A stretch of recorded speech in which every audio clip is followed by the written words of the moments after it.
Skratka, gre za to, da največ še vedno kupujemo v decembru zaradi decembrskih praznikov hrano in pijačo. To je največ.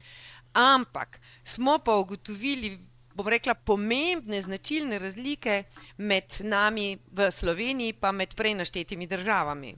Skratka, v Sloveniji je več kot polovica ljudi, ki kupuje za božične praznike darila, medtem ko prednjačijo pa v tem primeru absolutno Hrvati, ki jih je več kot 85%, ki se skoncentrirajo na božična darila.